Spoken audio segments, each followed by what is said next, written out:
I'm a journalist based out here in Austin, Texas. My name is Hiram. I've been doing professional journalism for the better part of 5 years now, starting with BLM in 2020. One of the most important things for me to emphasize is that as a brand, we maintain an air of professionalism. We comply with law enforcement at every time. That one night for the protest Monday night was no different. I was out carrying out my duties as a journalist, as a member of the press, when I was arrested. Now my charges were dropped. Both charges that were imposed on me were dropped before I was released from jail. But the arrest, I mean, it seems pretty simple. It's on video. And we feel strongly that, we were just doing our job as press, recording important social political movements, making sure that, all of it was captured for accountability purposes, etc., without being part of the protests. I'm explicitly not a protester. So, maybe wrong place, wrong time. I couldn't describe it to you. Again, DPS dropped my charges. I'm gonna take that as, me being able to maintain my air of professionalism, right? And demonstrating that as a journalist, I was able to follow the law, right? So much so that my charges were dropped. So, sorry, Jacob.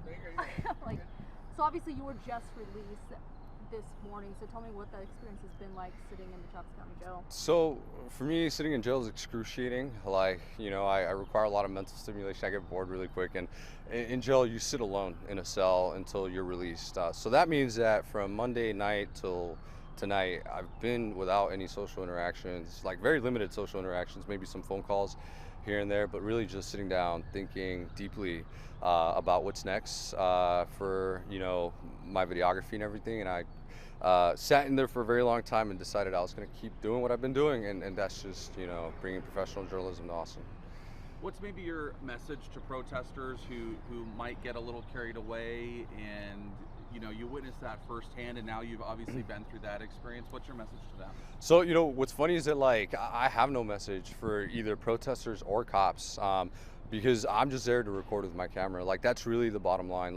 What you decide to do out there is your choice. What gets captured on camera is up to you, right? But my job is simply not to give political commentary, not to say what is right or wrong, what is too far, what is not too far, but just to be there to document it so that when things and decisions do get made, we have footage to go back and hold people accountable for their decisions. Now, obviously, you've been your arrest has been out there, it was videotaped. So talk about that, but also leading up to your arrest, did you hear the officers tell you anything like get out of the way, you're in our way, that kind of thing? I always comply with police officers. I want to start with that. Every single time that a police officer asks me to back away, and if you go to my live stream on Hiram Gilberto, you could observe me communicating very clearly with every single police officer that asked me to back up, that I was backing up, and I in fact did back up.